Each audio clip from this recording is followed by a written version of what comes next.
Thanks, Mike. This is Doug Davis with Your Black Business on the BIN. This is a double holiday weekend. Happy belated Juneteenth and happy Father's Day. Today, we're going to talk about Juneteenth. Personal finance guru, author, orator, social and economic justice advocate, and preacher. He is the senior pastor of First Baptist Church in Somerset, New Jersey. He's a former New Jersey Secretary of State and former chairman of the Federal Elections Assistance Commission. His focus is on spiritual growth, educational excellence, economic empowerment, and faith-based community development.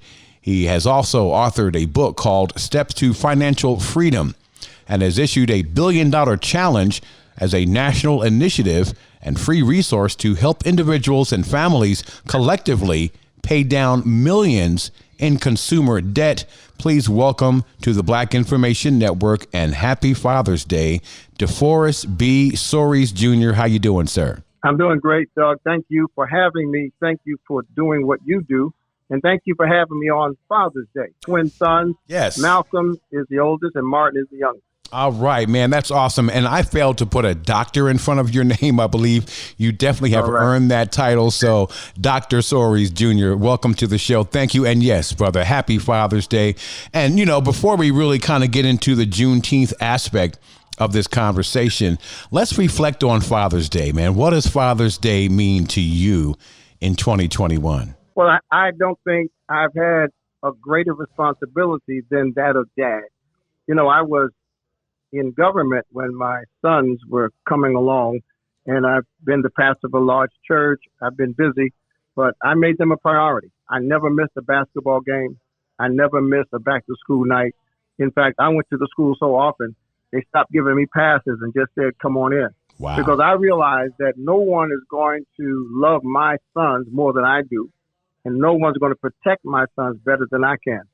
In fact, I skipped a meeting with the President of the United States to attend a basketball game to watch my sons play. That's amazing. Let's talk about Juneteenth, another very important highlighted time of year. Why is Juneteenth important for Black America and America in general? It's important because as we organize events around the country yesterday, not the least of which being the Juneteenth Unity Fest that I participated in, Juneteenth for all of America is educational. And through that education, we really reveal how far we've come, but how evil America has been. And it's also a time of celebration. You know, after Juneteenth, 1865, the first thing that Black slaves had done was to begin reconnecting families. That's why Father's Day being the day after Juneteenth is very, very significant this year, because enslaved people were not allowed to function in families the way we are now. And what we find is that the slave activity disrupted the family.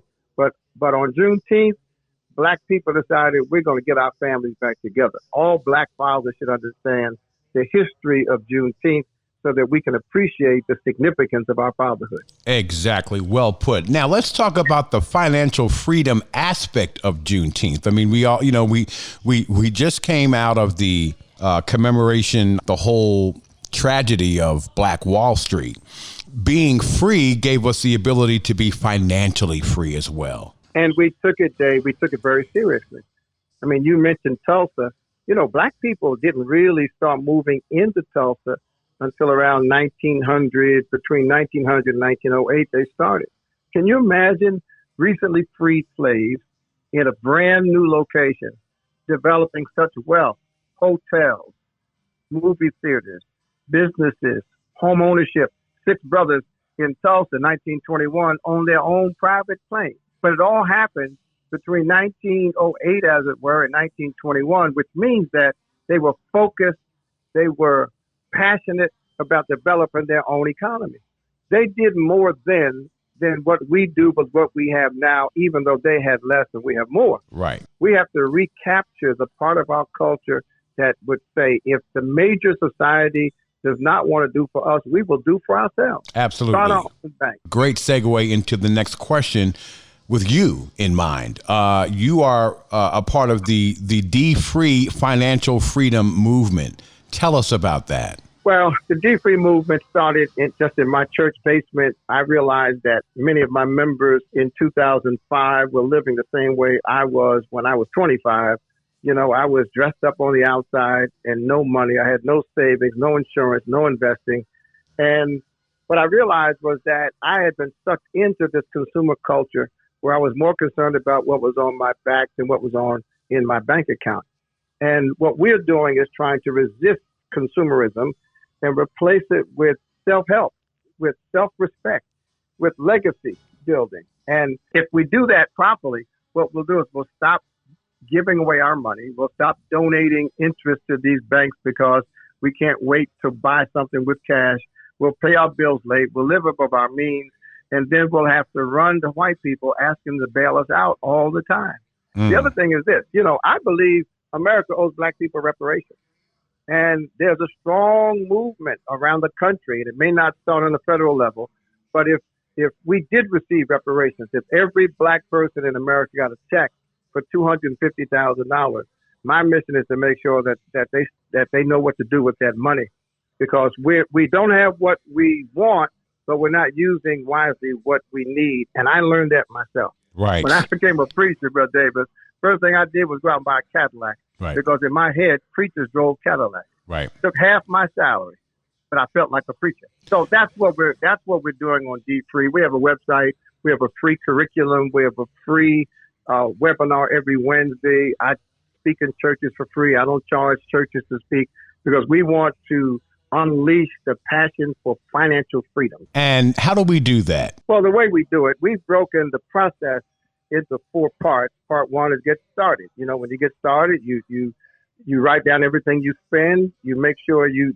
separate your wants from your needs. You actually get started. After you get started, you get control. You stop buying Starbucks for $5 a day, and you take that $25 a week and you start investing it in paying down your debt and investing in college funds and in retirement funds. And then the next step is you get ahead. You start buying real estate and investing and forming investment clubs so that you have enough money to make it if you have to have a transition. And then the 4th level, Davis, is you give back. I'm not trying to make, rich black people who just parade around town as show off. You give back. You give back to your community organizations. You give back to your churches and sororities and fraternities. You give back to your children and your grandchildren. So that's how we do it. And we have a well-laid process. We got a free online course. We give away all kinds of materials to get started, get control, get ahead, and give back. All right. We've got DeForest B. Soaries, the doctor, in the house on the Black Information Network, Your Black Business, talking about how we can be financially free. How can we find the website and how can we stay in contact with you, whether it be through your website or through social media or even a telephone number? The one-stop shop is dbsoaries.com. D as in David, B as in boy, SOARIES.com. So I'm at dbsoaries.com. That's the website. And I'm at dbsoaries on social media. You're listening to the Black Information Network and Your Black Business. My name is Doug Davis. Happy belated Juneteenth Day and happy Father's Day to all the fathers listening. It's our special edition that we're having. We just did some Juneteenth a moment ago with Dr. Soaries. What an amazing gentleman.